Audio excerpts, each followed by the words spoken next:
refrain du cœur céleste me ravit.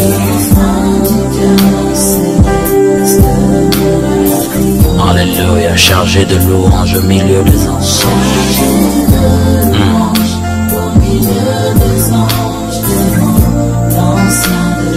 Dans le couloir de la gloire, je m'engage. Alléluia. Lève tes mains et chante avec moi. Que ta grâce vienne dans ma vie, comme la pluie dans le désert. Si tu veux, je revivrai par la force de ton esprit. Crainte ici, pleure là-bas, tribulation, persécution. Crainte ici, peur là-bas, tribulation, persécution. Il t'invite au travers du voile, là où tout devient parfait. Il m'invite au travers du voile, là où tout devient parfait. Il me dit monte ici, monte ici, monte ici. Je te ferai voir ton avenir. Il te dit monte ici, monte ici, monte ici. Je te ferai voir des choses cachées. Je prie que tu nous emmènes dans une autre dimension. Je prie que tu répandes ton esprit en ce lieu. Je prie, Seigneur, afin que tu prennes la place. Que je dise ce que je dois dire. Retranche ce que je ne dois pas dire. Mais que seule ta parole sorte avec exactitude. Glorifie Jésus, Saint-Esprit. Je prie, Seigneur, que tu bouleverses des vies ce soir et qu'un réveil commence aujourd'hui à Butembo. Dans le nom de Jésus. Amen. Je suis dans Juge 6, si on peut se tenir debout pour lire la parole de Dieu. Continuez à m'accompagner. Continue. Le thème que j'ai à nous proposer ce soir, c'est Gédéon pour un réveil de Butembo. Dis avec moi, Gédéon pour un réveil de Butembo.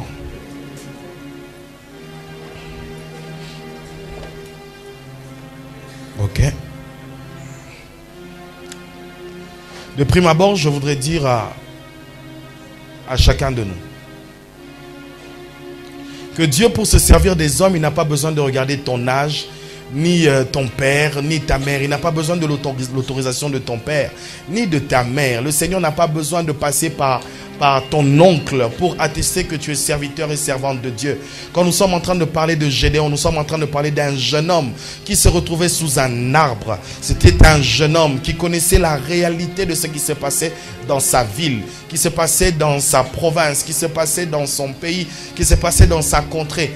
Il connaissait toutes les réalités. Et cet homme, Gédéon, a simplement reçu l'appel de Dieu, non pas parce qu'il avait voulu, mais parce que Dieu avait fait grâce. Bien-aimés dans le Seigneur, nous recevons l'appel de Dieu, non pas parce que nous avons choisi de servir Dieu, mais nous recevons l'appel de Dieu parce que lui a décidé de travailler par nous, parce que nous sommes ses instruments. Si tu es d'accord, dis Amen.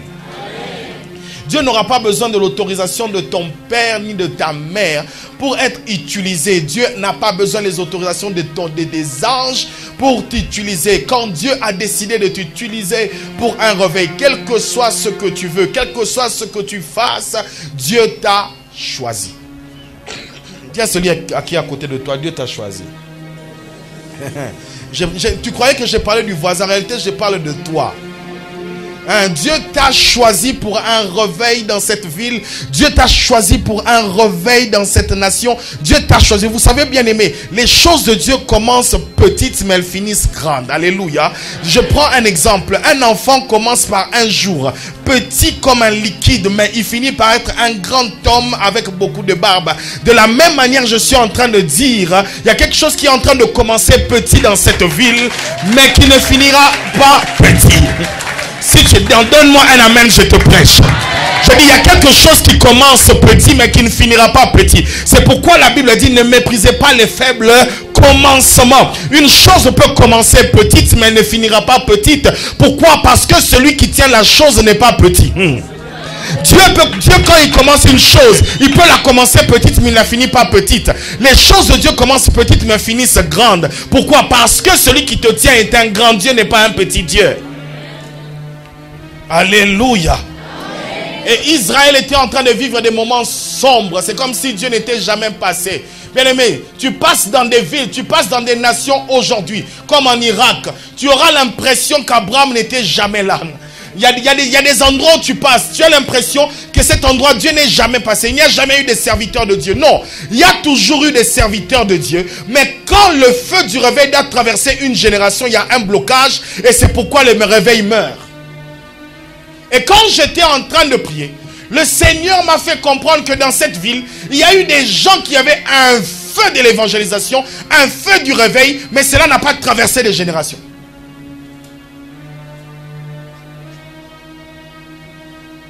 Je n'ai pas parlé de ça avec personne. Quand je priais, le Saint-Esprit m'a fait comprendre que dans cette ville, il y avait des gens qui évangélisaient, il y avait des hommes de Dieu qui ne s'adonnaient pas à prêcher sur les biens matériels, qui ne s'adonnaient pas à prêcher sur la délivrance. Le premier, c'était d'abord les royaumes des cieux. Mais quand ces hommes sont passés, on ne parle plus de ces choses. C'est pourquoi il faut des Gédéons. Dans une ville, il peut y avoir beaucoup de sacrificateurs Élie, mais sans avoir de prophète Samuel. Or, le sacrificateur a les yeux fermés, mais Samuel a les oreilles qui sont ouvertes.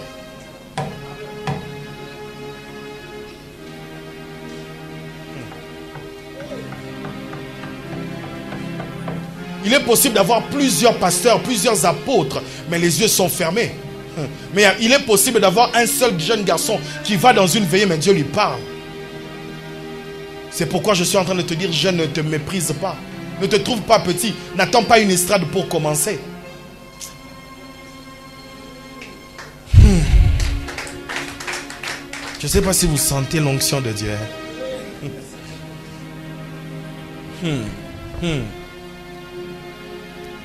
Et dans cette ville, il y a eu des pères fondateurs spirituels. Des personnes qui ont bâti sur des véritables choses, mais qui sont passées. Où est encore le réveil à Boutémou? C'est bien le commerce. C'est bien d'avoir des grandes églises. Mais s'il n'y a plus de vie de Dieu, c'est fini. Plusieurs personnes ont fui leur église, sont allées dans d'autres églises dites protestantes. Mais aujourd'hui, il n'y a plus de réveil dans ces églises. C'est pourquoi, bien aimé, ne va pas dans l'église où il y a 5000 personnes. Là où il y a 10 000 personnes. Mais là où il y a, va là où il y a Dieu. Là où il y a Dieu. Quand tu entres dans un endroit, que tu fermes tes yeux, que tu sentes l'atmosphère, que tu sentes que Dieu est là, c'est là que tu te dis, c'est là où je dois être. Même s'il n'y a pas de bâche, même s'il n'y a pas de tôle, même s'il n'y a pas de micro, Dieu ne dépend pas des micros, Dieu ne dépend pas des bâches, Dieu ne dépend pas des baffles. Sortez de cette religiosité, de croire qu'on est la meilleure église parce qu'on a des écoles, on a des universités. Non, on est la meilleure église parce qu'on inscrit tous les jours les gens pour aller au ciel.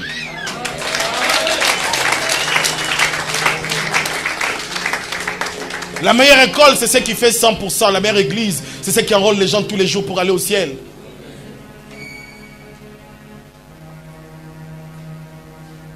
Le meilleur hôpital, c'est celui qui guérit.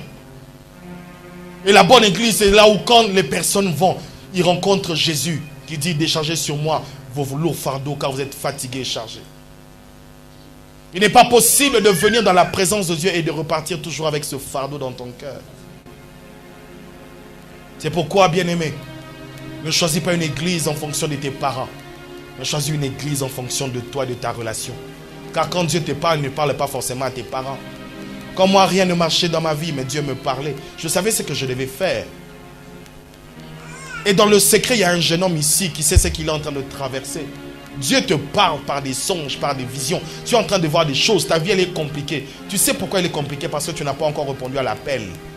Gédéon, pourquoi tu te prends pour quelqu'un qui n'est pas un héros, quelqu'un qui est faible? Parce que tu n'es pas à ta place.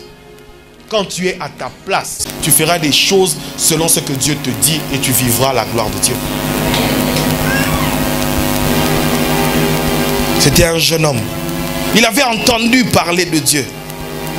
Il avait entendu que Dieu avait fait des grandes choses. Mais quand c'est son tour, quand c'est la génération qui vient, on ne voit pas Dieu. Une froideur spirituelle. Vous savez, quand je suis entré dans votre ville, c'est vrai qu'il fait froid. Mais ce que vous ne savez pas, c'est que le ciel est ouvert. Il fait froid, mais le ciel est ouvert. Dieu est disposé à utiliser des hommes. Dieu est disposé à utiliser des hommes. Mais ce sont les hommes qui ne sont pas disposés à chercher Dieu.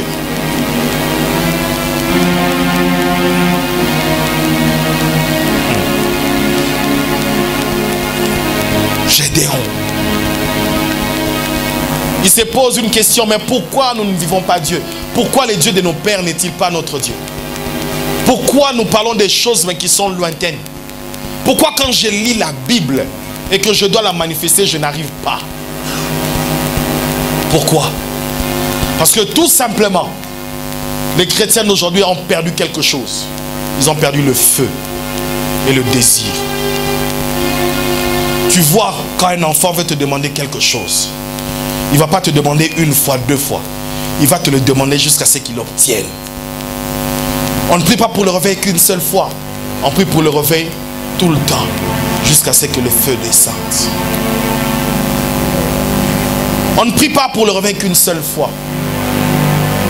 Gédéon se pose des questions. Ne reste pas dans les critiques.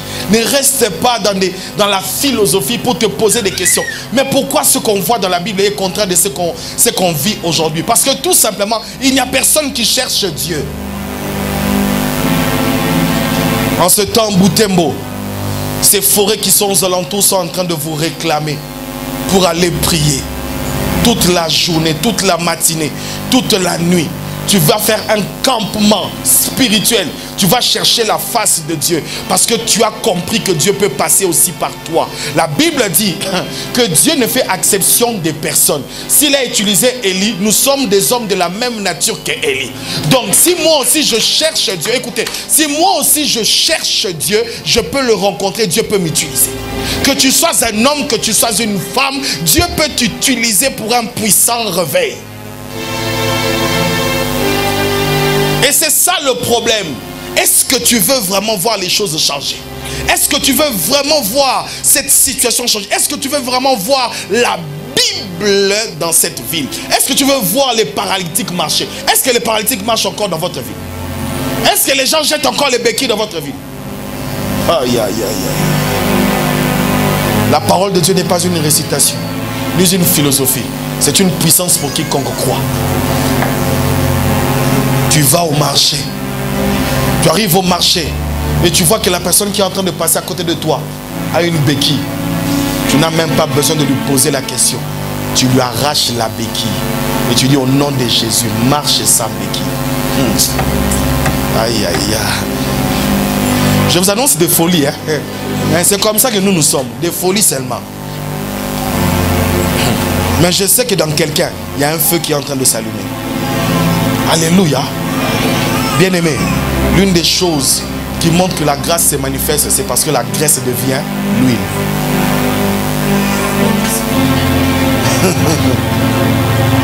Une chose qui fasse à ce que la grâce se manifeste, c'est quand la graisse elle fond, elle devient l'huile. Ici il y a beaucoup de graisse. Avec le feu du Saint-Esprit, ça devient l'huile. Et l'huile impacte.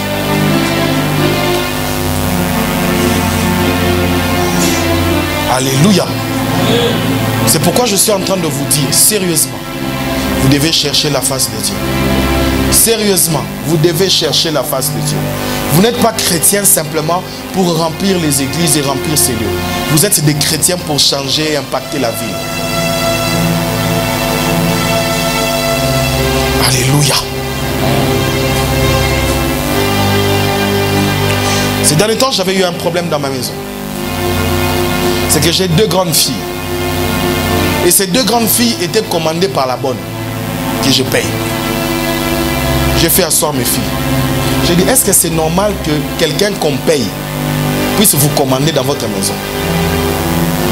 Elles me disent non. Je dis, Ce qui veut dire, vous ne connaissez pas votre identité dans cette maison. C'est pourquoi vous vivez comme ça. Et c'est la même chose avec le christianisme. Pendant que tu pleures pour les petits démons, tu pleures pour les petites maladies, tu ne connais pas ton identité. Tu es un enfant de Dieu. Tu es mieux que la fille de Félix Tshisekedi dans ce moment. Tu es mieux. Tu es mieux. Bien-aimé, si Dieu nous ouvre les yeux, tu ne peux pas imaginer le nombre d'anges qu'il y a ici. Les nombres d'anges qu'il y a ici sont plus nombreux que le nombre de personnes qu'il y a ici. C'est pourquoi quand le prophète s'est retrouvé envahi dans la vallée, son serviteur est en train d'avoir peur, de stresser. Il dit, Seigneur, ouvre-lui les yeux. Quand il a ouvert les yeux, il a vu que toute la montagne était saturée. Bien aimé, il y a des personnes avant de monter dans l'avion, les anges sont déjà montés. Avant d'entrer dans la cuisine, les anges sont déjà entrés. Avant de préparer, les anges ont déjà commencé à préparer l'atmosphère. Pendant que toi tu fais tout naturellement, il y a des choses il y a des gens qui font tout spirituellement.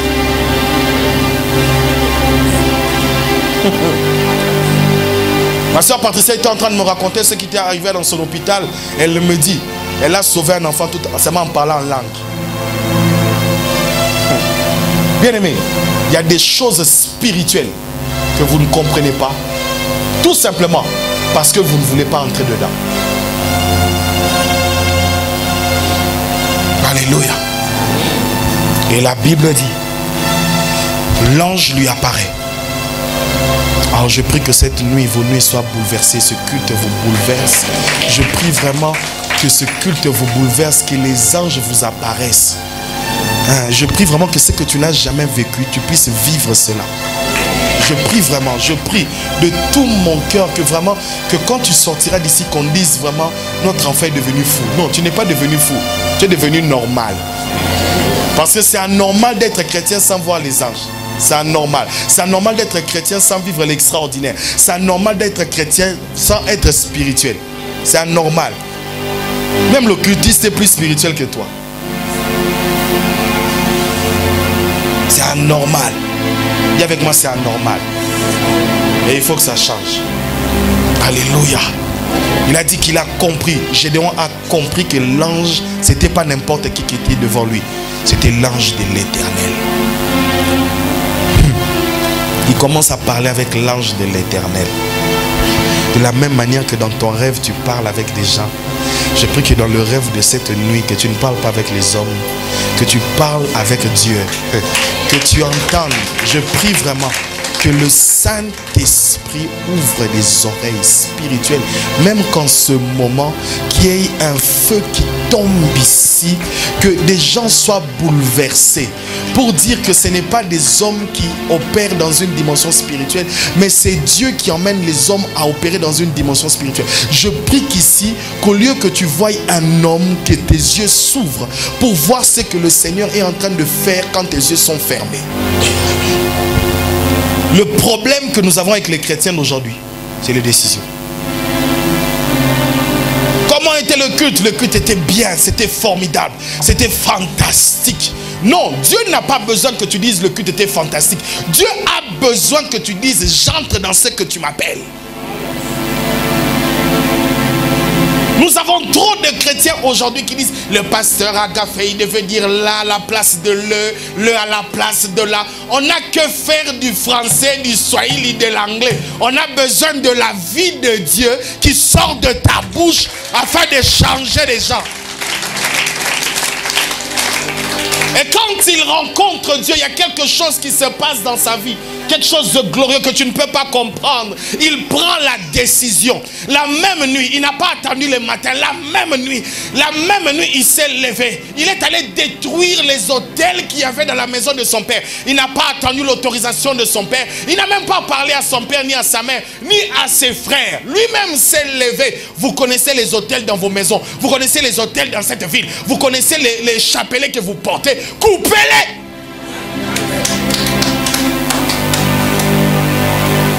Vous connaissez tous les talismans qu'on vous a donnés, les trucs de grand-mère qu'on vous a donnés, les eaux que vous avez bu, on vous a donné des choses. Non, un chrétien sait que le nom de Jésus est au-dessus de toutes ces choses-là. Il n'a pas besoin, tu n'as pas besoin de chapelet, tu n'as pas besoin d'aller dans une grotte, tu n'as pas besoin de faire telle ou telle autre chose. Le nom de Jésus suffit pour que tu reçoives la vie dans toute sa totalité. Je vais parler. Et moi je parle lundi. Je vais parler. Mais je n'ai pas prévu de sortir. Alléluia. Bien-aimé dans le Seigneur, c'est la religion qui tue le monde. Et c'est quoi la religion? La religion, c'est mettre ensemble des choses qui paraissent spirituelles mais qui sont contraires. Gédéon connaissait Dieu, l'histoire de Dieu, mais il connaissait aussi qu'il y avait des poteaux sacrés, des démons dans la maison. Tu connais Jésus, tu connais la Bible, mais tu sais aussi là où tu vas t'agenouiller dans ta chambre, dans ta maison, la statue que tu as placée à côté là, papa. On connaît, tu connais, toi-même ton cœur sait dans quoi tu es tous les jours. Mais après, quand tu viens dimanche à l'église, tu es diacre, tu es ancien, tu es protocole. Mais quand tu sors du protocolat, quand tu sors de la chorale, on sait que tu es un impudique. On sait. On sait. Un pied en Jésus, un pied dans le monde. Un pied en Jésus, un pied dans l'église. Je parle, regardez-moi, ne faites pas des réunions. Je détruis l'esprit de religiosité au nom de Jésus. Un pied en Jésus, mais un pied dans les poteaux sacrés. Dans les poteaux sacrés, quoi, tu as 2 femmes, tu as 3 femmes, tu as tes concubines, tu trompes ta femme, et puis quand tu viens à l'église, papa André a décidé, papa a décidé. Tu as décidé quoi? Impudique. Les choses de Dieu n'avancent pas avec les gens qui vivent dans le péché. L'une des choses qui amène le réveil, vous savez c'est quoi? C'est la haine du péché. C'est la haine du péché. Dans ton téléphone, il y a la pornographie. Dans ton téléphone, tu regardes les femmes. Tu fais des choses. Hein? Tu fais des choses, ma soeur. Tu fais des choses. Tu fais des choses. D'ailleurs, vous ici, vous vous habillez un peu bien. Dans d'autres provinces. Peut-être que c'est vous parce qu'il fait froid. Hein?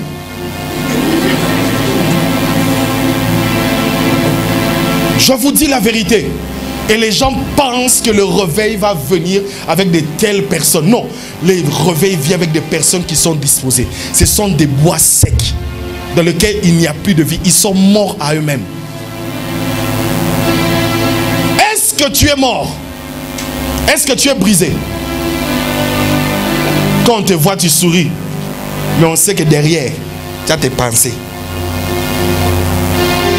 Un hypocrite spirituel. Des personnes, on ne sait pas dire est-ce qu'il dit vrai ou il dit faux.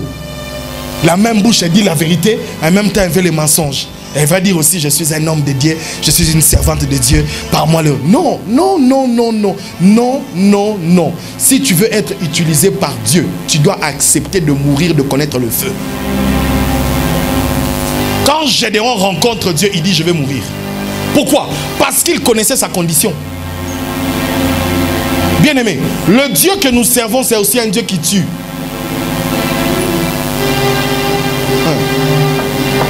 Moïse reçoit l'appel de Dieu. Il doit rentrer en Israël pour délivrer son peuple. Mais Dieu vient tuer Moïse la nuit. Pourquoi? Parce qu'il avait oublié de circoncire son fils. Est-ce que tu t'es déjà circoncis? Je ne parle pas de la circoncision de la chair. Je parle de la circoncision de l'esprit. Est-ce que le voile est déjà tombé dans ton esprit? Est-ce que tu vis toujours dans la même vie que tu avais avant? Est-ce que tu es toujours dans le péché? Des personnes qui vivent dans le péché, dans la masturbation, dans le mensonge, dans la duplicité. Tu trompes les factures et puis tu es en train de dire que tu es un chrétien. Toi, tu es un chrétien d'où? Tu n'es pas chrétien. Tu es crétin. Tu te dis chrétien. Toi, chrétien. Toi, chrétien. Toi, ta vie là chrétien. Comme Christ. Mais il faut arrêter de blagues. Il faut arrêter de jouer. J'ai mes collègues qui sont dehors. Ils savent. C'est cette année que j'ai dit à Anissé que je suis pasteur. Il ne le savait pas. Mais lui-même disait, il aime trop les choses de Dieu. Vous voulez des noms mais sans avoir de vie.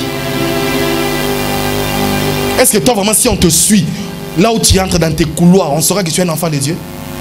Ou tu es un impudique, un menteur, un voleur? Tu trompes ton mari, tu trompes ta femme.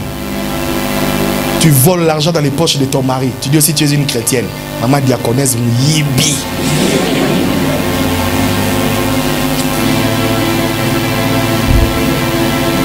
Bien-aimé, vous connaissez les idoles. J'ai fait le tour de la ville avant-hier. Et j'ai eu des statues quelque part en bas comme ça. J'ai vu. J'ai vu. Et il n'y a aucun chrétien qui se lève pour dire c'est pas bien. Bien-aimé, Christ, quand il est venu, il a bougé la religion juive. Il a bougé la religion. Christ, quand il est venu, il a bougé la religion. Le problème, c'est que vous voulez vous conformer. Depuis le début, c'est toujours comme ça. Mais est-ce que ce qui est toujours comme ça par rapport à la parole, c'est vrai?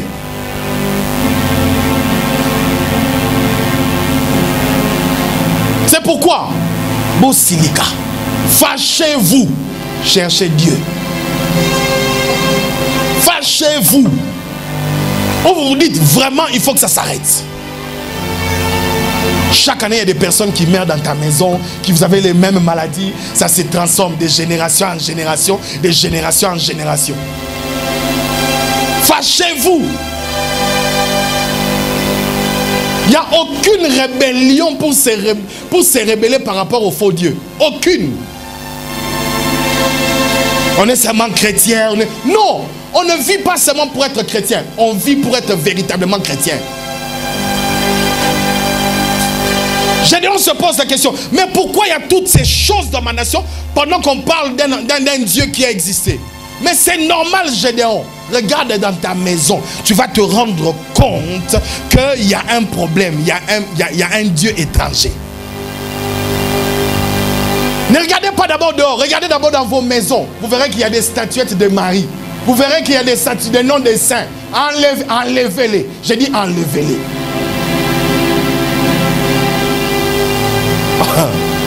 Mais le pasteur que vous aimez, il prêche que ça. Enlevez-les. Enlevez-les. Vous irez en enfer. Enlevez-les. Enlevez ces choses-là. Enlevez. Enlevez ces choses-là. Ne regarde pas d'abord dans la maison du voisin. Non. On connaît que le papa du coin, c'est un grand occultiste. Non. Regarde d'abord dans ta maison. Dans ta maison, c'est vrai, tu n'es pas occultiste. Mais il y a un petit fétiche. Il y a un petit fil. Il y a une plante qu'on ne peut pas couper. J'ai dit, on va la nuit. Pendant que tout le monde dort, tu te réveilles, tu coupes. Mon frère, ce soir, quand tout le monde dort, d'ailleurs chez vous ici, les gens dorment tôt. Au lieu d'aller à minuit, va à 23h. Dans ta famille là. Tu détruis la statue, tu détruis. Non, mais c'est ça le réveil. Tu détruis. Quand tu as fini de détruire, va dormir. Les caméras spirituelles ont vu. Et je vais vous dire une vérité. Quand vous voulez être un acteur majeur du réveil, vous serez toujours combattu, toujours. Une église qui est assise confortablement n'est pas l'église de Christ. Parce que même Christ lui-même a connu des problèmes.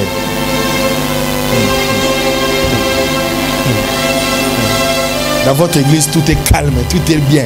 Il n'y a rien, pas de vagues. Non, ce n'est pas l'église de Dieu. Dans l'église de Christ, on tue les apôtres. Je sais, je suis mort. Je suis mort. Une destruction spirituelle. Vous devez connaître cette destruction spirituelle où la chair ne vous dit rien. Je suis bien habillé, ça ne te dit rien. Je suis mal habillé, je n'ai pas d'argent, ça ne te dit rien. J'ai mangé, ça ne te dit rien. Je n'ai pas mangé, ça ne te dit rien. Tu vis comme Jésus. Le roi des rois n'avait pas un endroit où mettre sa tête. Ça ne te dit rien. Dieu me dit, la plupart de ces personnes dont j'ai parlé au début sont morts, ils n'étaient pas riches. Vrai ou faux? Les premiers missionnaires d'ici sont morts pauvres. Vrai ou faux? Mais ce sont des grandes personnes au ciel. Vous voulez être grand sur la terre? Bien aimé, vous allez être grand, mais vous ne serez jamais grand au ciel. Ici sur la terre, 80 ans, 90 ans, c'est bien. C'est bien d'avoir des maisons, c'est bien d'avoir des voitures, c'est bien d'avoir son mari ou sa femme. Mais il est mieux d'être quelqu'un là-bas. C'est à vous de choisir. Vous voulez quelle vie? Cette vie de tiédeur et de froideur spirituelle? Ou cette vie où vous dites, je veux me réveiller dans le feu et dormir dans le feu? Commencez par détruire vos vies. Dieu, pour faire un grand travail, n'a pas besoin d'une grande armée. L'armée peut être une personne.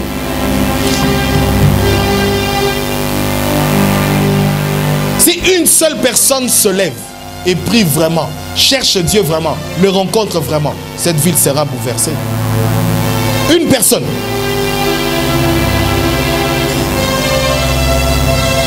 Bien-aimé, dans la communauté, nous ne prêchons pas trop sur le mariage, nous ne prêchons pas trop sur les voyages, nous ne prêchons même pas sur ces choses-là. Mais les gens se marient. Pourquoi? La Bible dit, recherchez d'abord le royaume des cieux et sa justice. Le reste vous sera donné. Je voyage, je travaille. Ce ne sont pas des choses que je prêche, mais ce sont des choses qui sont comme les matabis, les résultantes. Avoir une maison, c'est les matabis. Maintenant, toi, quand tu as une maison, tu crois que c'est la bénédiction. C'est pas ça. C'est pas, maison, c'est pas bénédiction. Maison, c'est matabis. Dans l'échelle de valeur de Dieu, les maisons, et ça a pondération 1. Mais celui qui est sauvé est plus riche que le pauvre qui a tout.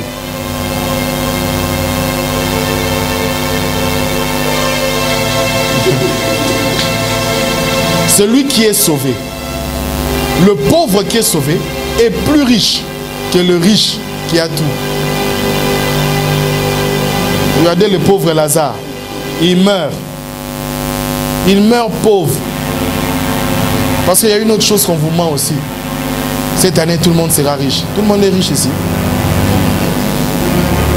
On vous a dit ça le 31, vous deviendrez riche. Qui est déjà devenu riche? Il y a des gens qui mourront pauvres. Il y a des gens qui mourront pauvres. Mais le plus important, ce n'est pas d'abord de mourir. Le plus important, c'est être en Christ. Le jeune homme riche, il avait tout. Mais quand il est mort, il n'avait rien. Il est possible que tu sois pauvre, même quand tu es riche. Parce que tu n'as rien. Détruisez d'abord vos vies si vous voulez que Dieu vous utilise. Acceptez de renoncer à vous-même. Pire encore, à vos rêves. Si vous voulez être utilisé par Dieu, le canal, c'est le brisement et le dessèchement. Acceptez que vos vies soient travaillées par Dieu, brisées par Dieu. Mais ce que Dieu fait est meilleur que ce que les hommes peuvent faire. Écoutez, le récit de Gédéon ne s'arrête pas là. Non. On lui a même changé de nom pour dire que tous les dieux qui ont été détruits n'ont pas pu le vaincre. Aïe, aïe, aïe, aïe, aïe. Bien aimé, être un enfant de Dieu même pour un jour, tu es plus grand que tous les dieux qui ont existé depuis toujours. Aïe, aïe, aïe, aïe. Bien aimé, peut-être que tu ne comprends pas ce que je suis en train de dire. On lui appelle d'un nom nouveau. Pourquoi? Parce que les hommes qui ont voulu le combattre ont compris que même leur Dieu ne pouvait pas le tuer. Les hommes ont dit que tu allais mourir, mais leur Dieu n'ont rien dit. Aïe, aïe, aïe, aïe, aïe, aïe, aïe, aïe. Le problème, c'est que des fois, nous avons peur d'entrer dans certains combats spirituels. Parce qu'on se dit, non, on n'est pas fort spirituellement. Non, même le vieux sorcier devant un enfant chrétien de 10 ans va trembler. Pourquoi? Parce que quand le petit va dire seulement, au nom de Jésus. Est-ce que vous comprenez ce que je dis? La puissance du chrétien n'est pas dans ses années en Christ. Mais la puissance du chrétien, c'est dépend de sa vie en Christ. Ce n'est pas parce que tu as fait 10 ans que tu es vraiment chrétien. Mais tu peux être chrétien d'un jour, mais tu es trop rempli. Parce que ta conversion est trop vraie. Bien-aimés, vous êtes plus forts que les sorciers. Oh, je vous dis, vous êtes plus forts que les sorciers. Oh, je vous dis, vous êtes plus forts que les sorciers.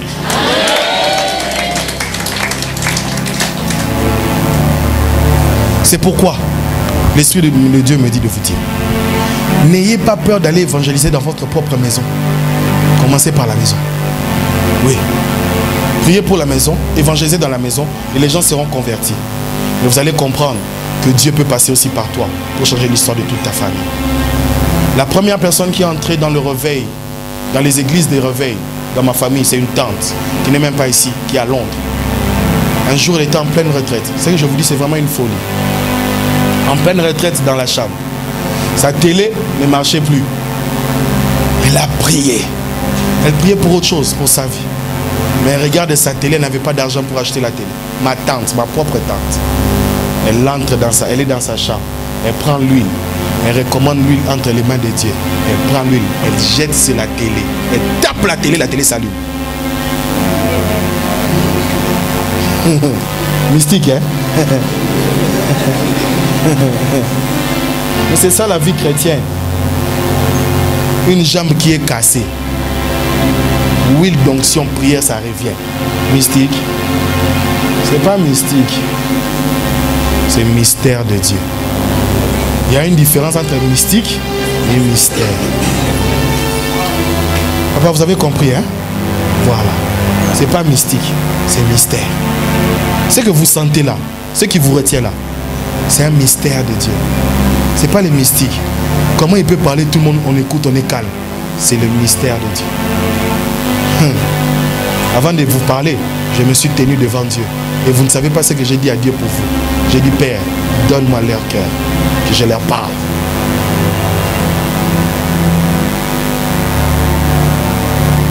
Écoutez, après ces récits, lisez jusqu'à la fin. La Bible dit quoi? Gédéon sortit rempli du Saint-Esprit. Bien aimé, vous savez ce qui nous manque, ce n'est pas sonner la trompette, c'est être rempli du Saint-Esprit. Parce que quand on est rempli du Saint-Esprit, quand on sonne la trompette, les gens n'entendent pas seulement le son de la trompette, mais les gens ressentent aussi l'onction qui a sonné la trompette. Je ne te prêche pas seulement la Bible, mais derrière la Bible que je suis en train de te prêcher, il y a une onction de Dieu que je suis en train de déverser. Et les gens ont entendu. Les gens viennent là où il y a deux choses. Là où il y a le spirituel et là où il y a l'organisation. Les gens ont décidé aujourd'hui de maintenir les hommes dans les églises par l'organisation. Mais aujourd'hui, l'église a perdu quoi? Le spirituel.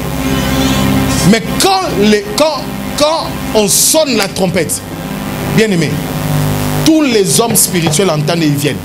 La Bible dit que tous ceux qui étaient à côté se sont rapprochés de Gédéon. Pourquoi?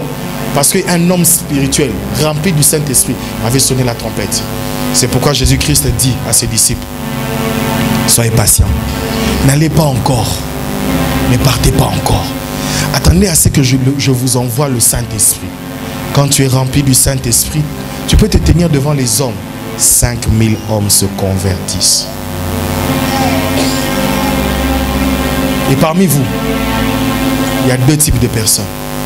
Il y a des personnes qui vont dire que ce message est trop dur. Mais il y a d'autres qui vont dire, je veux entrer. Mais je suis là pour ceux qui vont dire, je veux entrer. Les gens qui ont décidé de se briser eux-mêmes. Et dire, si ce qu'on nous raconte est vrai, ça veut dire que moi aussi, Dieu peut m'utiliser. Et si Dieu peut m'utiliser, je me dispose. Que Dieu vous bénisse.